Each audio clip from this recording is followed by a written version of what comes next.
अगर आप कोशिश करते हैं तो आपके लिए कुछ भी नामुमकिन नहीं। जी तो प्यारे बच्चों, कैसे हैं आप? So welcome to GS academy YouTube channel.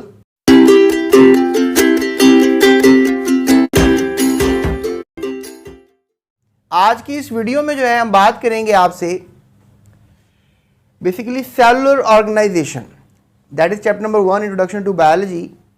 और इस आज के टॉपिक में हम ये भरपूर अंदाज में जान पाएंगे कि आखिर सेलुलर ऑर्गेनाइजेशन जो है वो क्या। स्टूडेंट्स, सेलुलर ऑर्गेनाइजेशन को समझने के लिए कुछ चीज़ों को पहले समझने की ज़रूरत है।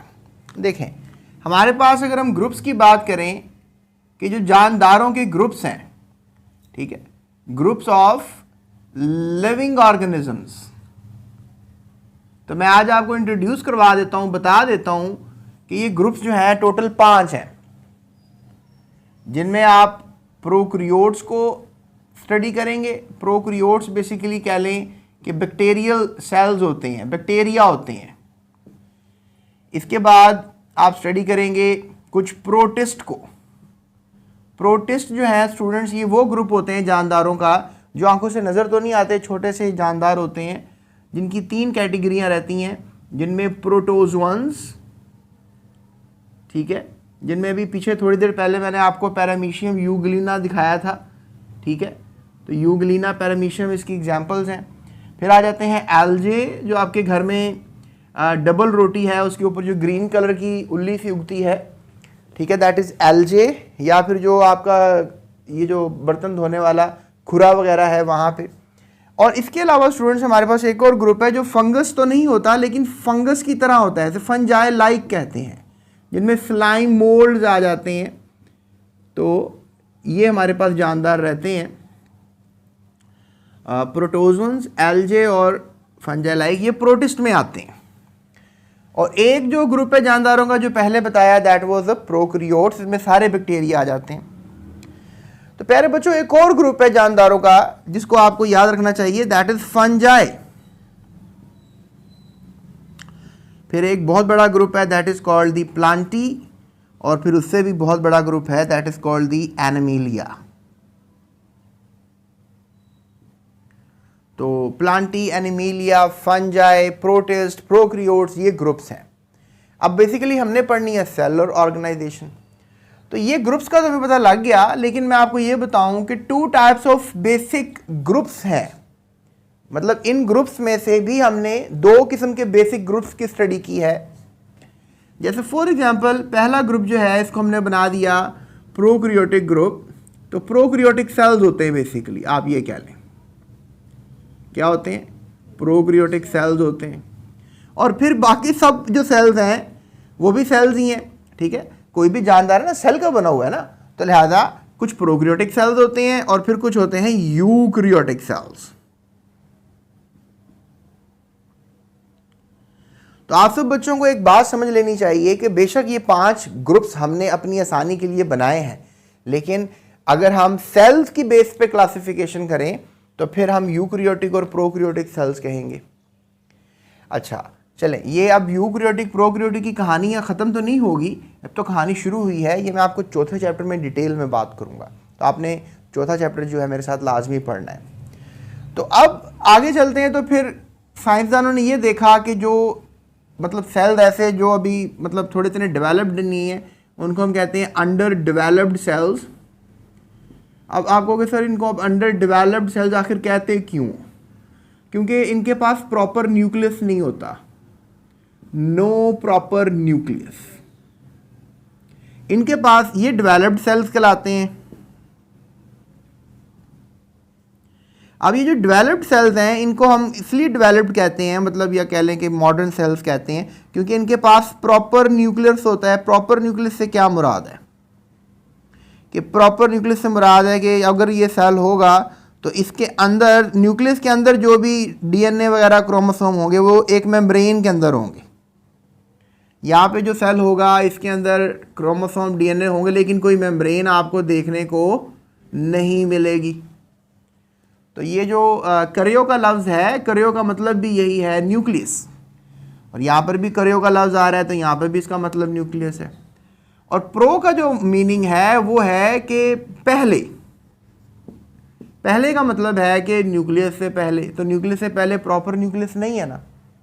और यू का मतलब है प्रॉपर, प्रोमिनेंट, ठीक है, प्रॉपर कह लें या फिर क्या बोल रहे हैं, प्रोमिनेंट। प्रोमिनेंट का मतलब भी प्रॉपर ही होता है।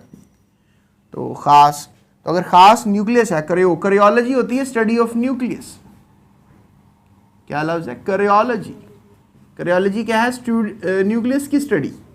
जितने भी सेल्स हैं वो जो है उनके अंदर न्यूक्लियस होता है। तो अगर आप हर किसी सेल के न्यूक्लियस के माहिर हैं तो आप करियोलॉजिस्ट हैं।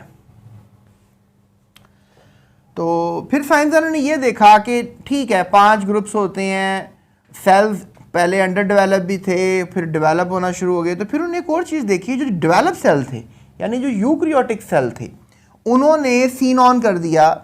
उन्होंने 3 किस्म के जानदार पनपने लगे, 3 किस्म के जानदार रहने लगे। एक कहलाते थे, मतलब अब 3 वेज ऑफ सेलर ऑर्गेनाइजेशन हुई, मतलब सेल्स ने अब 3 तरीके से रहना शुरू कर दिया। दैट वाज यूनिसेलुलर जानदार, यानी कि ऐसे जानदार जो सिर्फ अकेले रहते थे। यूनिसेलुलर ऑर्गेनिजम्स कह सकते हो आपने, यानी कुछ जानदार जो एक ही सेल पर मुश्तमिल होते हैं और वो अकेले रहते हैं, इंडिपेंडेंट लाइफ गुजारते हैं। जिस तरह की यूग्लिना मैंने आपको बताया, पैरामीशियम बताया, अमीबा बताया पिछले भी लेक्चर में, लेवल्स ऑफ ऑर्गेनाइजेशंस में। तो वो कौन से जानदार हैं, यूनिसेलुलर जानदार। और कुछ सेल्स ने फिर कोशिश की कि चलो इकट्ठे होकर रहते हैं, let's try to make some colonies और let's try to make some associations, चलो कोशिश करते हैं इकट्ठे होकर रहें। तो फिर वो जानदारों को हम कहेंगे कॉलोनियल ऑर्गेनाइजेशन, यानी कॉलोनीज बनाना शुरू कर दी उन्होंने। That is called colonial organisation. ठीक है जी, ये याद रखना है। इसमें एग्जाम्पल याद रखनी है तो वॉल्वॉक्स की रख लो, और भी बहुत से जानदार हैं, कमेंट करके बताओ। तो आपकी बुक में ये वॉल्वॉक्स बना हुआ है, ठीक है, मैं आपको दिखाता हूँ। ये देखो, ये आपकी बुक में वॉल्वॉक्स बना हुआ आपको नज़र आ रहा है। So this is Volvox. और ये वो जानदार हैं जो यूनिसेलुलर ऑर्गेनाइजेशन में रहते हैं, जिनमें अमीबा है, पैरामीशियम है, यूग्लिना है। फिर कुछ जानदार ऐसे आए जिन्होंने, मतलब अब डेवलपमेंट शुरू हो चुकी हुई है, राइट। मतलब दुनिया में शुरू में पहले जब सेल्स होते थे सारे बैक्टीरिया थे, फिर बैक्टीरिया ने रिजीम चेंज आया, एक उनके अंदर एक तब्दीलियाँ आई, एनवायरनमेंट ने रिजीम चेंज किया। उसने कहा एनवायरनमेंट ने कि भाई चीज़ें और आसान हो रही हैं, चलो और ख़ुद को कॉम्प्लेक्स कर लो, सर्वाइवल मोड ज़्यादा करो, ज़्यादा देर तक जिंदा रहो। तो सेल्स प्रोक्रियोटिक से क्या हो गए, यूक्रियोटिक हो गए। फिर जब यूक्रियोटिक हो गए, ये मतलब ग्रुप्स तो आपको अभी हम बता रहे हैं ना, ये मैं पहले की बातें कर रहा हूँ। तो फिर यूक्रियोटिक ने क्या शुरू कर दिया, यूनिसेलुलर जानदार अकेले रहना, मतलब जिस तरह बैक्टीरिया कह रहते हैं, अब ये कॉम्प्लेक्स ऑर्गेनिज्म अकेला रहना शुरू कर दिया। फिर कुछ जानदारों ने सोचा चलो यार ऐसा करते हैं, इकट्ठे रहते हैं। वॉल्वॉक्स के अंदर जो जानदार इकट्ठे रह रहे होते हैं उन्हें हम क्लेमाइडोमोनस कहते हैं, क्लेमाइडोमोनस। तो ये क्लेमाइडोमोनस, छोटे छोटे अंदर जो बबल नहीं नजर आ रहे ग्रीन ग्रीन कलर के आपको अभी जो मैंने दिखाए थे, वो क्लेमाइडोमोनस होते हैं। तो क्लेमाइडोमोनस बहुत से इकट्ठे रहने लग गए, एक पूरी कॉलोनी बनाई, उस कॉलोनी को वॉल्वॉक्स कहते हैं। वॉल्वॉक्स एक पूरी कॉलोनी का नाम है, जिस तरह आप रहते हैं शाहीन कॉलोनी में। I am just really joking. तो उसके बाद कुछ जानदार जो हैं उन्होंने क्या किया, कॉलोनियल ऑर्गेनाइजेशन, अब वो मतलब इकट्ठे रहने लग गए, एक दूसरे का काम भी डिवाइड कर लिया सेल्स ने, एक पूरा जानदार बनाकर रहने लग गए। That was called multi cellular organisation, multi cellular organisation. तो फिर कुछ जानदारों ने मल्टी सेलुलर ऑर्गेनाइजेशन बनाकर रहना शुरू कर दिया।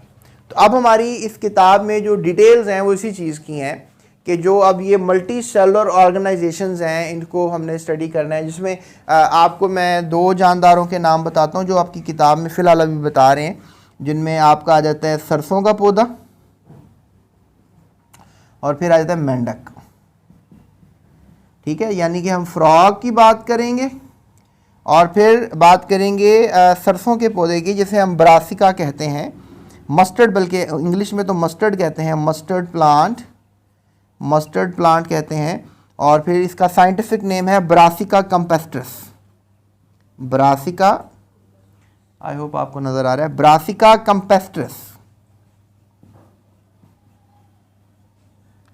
और ये जो फ्रॉग है इसको कहते हैं राना टिग्रीना, राना टिग्रीना।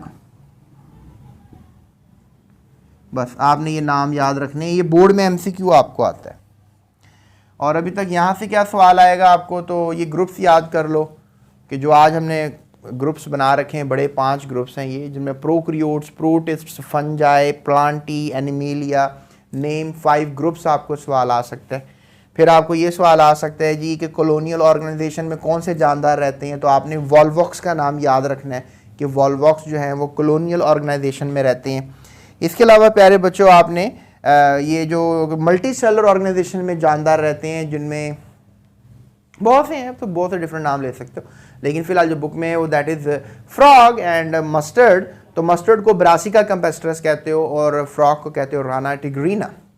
तो अब थोड़ा सा ऐसा करते हैं कि हम ज़रा और थोड़ी सी डिटेल में बात कर लेते हैं। Let's talk about first of all unicellular organisms, इनके बारे में बात कर लेते हैं। फिर हम कॉलोनियल के बारे में थोड़ा सा और बात कर लेते हैं। फिर हम मल्टी सेलर ऑर्गेनाइजेशन पे बात करते हैं। और आपको मैं एक और हिंट दे रहा हूँ आज के इस लेक्चर में कि ये वाला जो आपका सवाल है ना, cellular organisation, right a note on cellular organisation, अभी बुक निकालो उस पर सवाल दर्ज कर लो। ये आपको बोर्ड में लॉन्ग क्वेश्चन आ सकता है, write a note on cellular organization. So चलते हैं अब आपके इस टॉपिक की तरफ, which is unicellular organisms and colonial organisms. तो स्टूडेंट्स सबसे पहले बात कर लेते हैं आपसे यूनिसेलर ऑर्गेनिजम्स के बारे में। तो याद रखो यूनिसेलर ऑर्गेनिज्म जो हैं ये एक सेल पर मुश्तमिल होते हैं, ठीक है, और 1 cell makes the life of an organism. और जितनी भी लाइफ एक्टिविटीज़ होती हैं that is being carried out by 1 cell only, यानी एक ही सेल, इनकी लाइफ जो है वो एक ही सेल पे इनकी लाइफ मुश्तमिल है। तो जिसमें मैं एग्जांपल लूँगा अमीबा की, पैरामीशियम की और यूग्लिना की। तो ये हमारे पास इतनी सी बात है, बस आपने याद करनी। उसके बाद हम चलते हैं कॉलोनियल ऑर्गेनाइजेशन की तरफ। जी तो प्यारे बच्चों अब कॉलोनियल टाइप की बात कर लेते हैं। कॉलोनियल टाइप ऑर्गेनिज्म कौन से होते हैं, तो ऐसे ये आपको सवाल आ सकता है, what are the characteristics of colonial just really fumbling the word colonial type organisms, कि कॉलोनियल टाइप ऑर्गेनिज्म जो है वो कौन से होते हैं, इनके क्या लिखें, करैक्टर्स लिखें। ये आपको सवाल आ सकता है, ठीक है। तो फिर आप करैक्टर क्या लिखेंगे कि भाई ये तो बहुत से यूनिसेलर ऑर्गेनिजम्स हैं जो इकट्ठे रहते हैं, लेकिन ये कोई आपस में काम डिवाइड नहीं करते हैं, यानी ये ऐसे जानदार हैं जो इकट्ठे तो रह रहे हैं लेकिन किसी भी किस्म का काम आपस में डिवाइड नहीं कर रहे हैं। और जो भी कॉलोनियल जानदार होते हैं, जो भी हर जानदार है वो अपनी ही ज़िंदगी जी रहा है इसके अंदर। तो इसमें आपको ये जो नज़र आ रहे हैं बेसिकली इसको आप ग्रीन एल्गा कह सकते हैं, तो you can call it as a green alga. और ये कभी भी डिपेंड नहीं करते on the other for the vital requirement, यानी जो भी इनको चाहिए तो ये अपने लिए खुद सब कुछ अवेलेबल करवाएंगे, इसके ऊपर डिपेंड नहीं करेंगे। ये वाला इस पर नहीं करेगा, इस पर नहीं करेगा, ये वाला इस पर नहीं करेगा। तो एग्जाम्पल में हम किसकी एग्जाम्पल लेंगे, वॉल्वॉक्स की। तो ये आपको पूरी जो कॉलोनी है, इस पूरी कॉलोनी को वॉल्वॉक्स कॉलोनी कहेंगे। तो आपने ये बात याद रखनी है, right. So these are the 3 characters जो आपने याद रखने हैं। अब हम चलते हैं मल्टी सेलुलर ऑर्गेनिजम्स की तरफ, और मल्टी सेलुलर ऑर्गेनिज्म सबसे पहले हम मस्टर्ड की तरफ चलते हैं। तो स्टूडेंट्स अब मल्टी सेलुलर ऑर्गेनाइजेशन की तरफ हम आ गए हैं। मल्टी सेलुलर ऑर्गेनाइजेशन में क्या बात आपने याद रखनी है कि सेल्स जो है ये ऑर्गेनाइज करते हैं in the form of tissues. जब सेल इकट्ठे रहते हैं ना, इसे टिश्यू कहते हैं, और टिश्यू की स्टडी को कहते हैं हिस्टोलॉजी। टिश्यू की स्टडी को क्या कहते हैं, हिस्टोलॉजी कहते हैं। और टिश्यूज़ मिलकर क्या बना देते हैं, ऑर्गन। टिश्यूज़ मिलकर ऑर्गन्स बना देते हैं और फिर पूरा एक जानदार बन जाता है। पीछे आपने लेवल ऑफ ऑर्गेनाइजेशन में ये पढ़ा ना कि सेल्स टिश्यूज़ बनाते हैं, टिश्यूज़ ऑर्गन्स बनाते हैं, ऑर्गन्स ऑर्गेनिज्म लेवल बना देते हैं, ऑर्गन सिस्टम बनाते हैं, ऑर्गन सिस्टम ऑर्गेनिज्म बना देते हैं। तो ये ऑर्गन लेवल पे आप आ गए। तो लेट्स टॉक अबाउट, जैसे एक हमारे पास जानदार है, इसका नाम है मस्टर्ड प्लांट, का साइंटिफिक नेम क्या है, ब्रासिका कैम्पेस्ट्रस। ये आपने याद रखना है, ये इसकी तस्वीर भी बनी हुई है। And it is sown in winter, यानी ये सर्दियों में उगाया जाता है और ये प्रोड्यूस करता है सीड, ठीक है। और definitely at the end of winter, ये सर्दियों में आप पौधा उगाएंगे और ये आपको सीड्स प्रोड्यूस करके देगा। यूज्ड एज वेजिटेबल, सरसों का साग वगैरह आपने खाया होगा, इसको फूड के तौर पे यूज़ करते हो, या फिर इसके सीड में से जो है ना ऑयल निकालने का, सरसों का तेल आप इस्तेमाल करते हो। तो ये भी याद रखो कि इसके जो ऑर्गन्स हैं, यानी इस पौधे के जो ऑर्गन्स हैं, इनको डिवाइड कर दिया गया कह लो कि दो ग्रुप्स में डिवाइड कर दिया गया है। और दो ग्रुप्स कौन कौन से हैं? वेजिटेटिव और रिप्रोडक्टिव। अब बोर्ड में आपको ये भी सवाल आ सकता है कि वेजिटेटिव हिस्से कौन से होते हैं, तो आपने याद रखना है रूट्स, स्टेम्स और लीव्स, ये वेजिटेटिव हिस्से होते हैं। और जो फ्लावर्स होते हैं ये कह लो कि रिप्रोडक्टिव हिस्से होते हैं। जो फ्लावर्स होते हैं ये सेक्सुअल रिप्रोडक्शन में काम देते हैं। और you can say that vegetative हिस्से जो हैं ये किसी किस्म का रूट, स्टेम और लीव होते हैं। और इसके आपके लीव आपको पता है कि खाने पीने का काम करते हैं। फ्लावर्स के अंदर जो है ना एक खूबी होती है कि ये आपको फ्रूट्स बना के देते हैं और सीड्स बना के देते हैं। कोई भी दुनिया के फ्लावर्स हों वो फूड में कन्वर्ट होते हैं, फ्रूट में, और वो सीड में, उसके अंदर सीड भी आपको मिलता है। जैसे सेब वगैरह के कोई दरख्त होते होंगे, वहाँ उस पर फ्लावर लगते होंगे, फिर वो फ्रूट बन जाता है। सेब एक फ्रूट है, उसके अंदर आपको पता है सेब के अंदर सीड्स होते हैं। तो ये अब आपके सामने है ब्रासिका कैम्पेस्ट्रस, जो मैंने आपको बता दिया कौन सी ऑर्गेनाइजेशन में, मल्टी सेलुलर ऑर्गेनाइजेशन में। और ये आप मस्टर्ड प्लांट को आपने भूलना नहीं है। अब हम बात करते हैं मल्टी सेलुलर जानदार की। Let's talk about frog. जी तो स्टूडेंट्स, ये है मेरा शाहकार the Rana tigrina. Okay, so Rana tigrina के बारे में जो है स्टडी करते हैं कि body is made up of organ system. इसकी जो बॉडी है इसमें क्या मौजूद है? ऑर्गन सिस्टम मौजूद है। और ऑर्गन्स जो हैं आपको पता है कि डेफिनेटली वो टिश्यूज़ के बने होते हैं।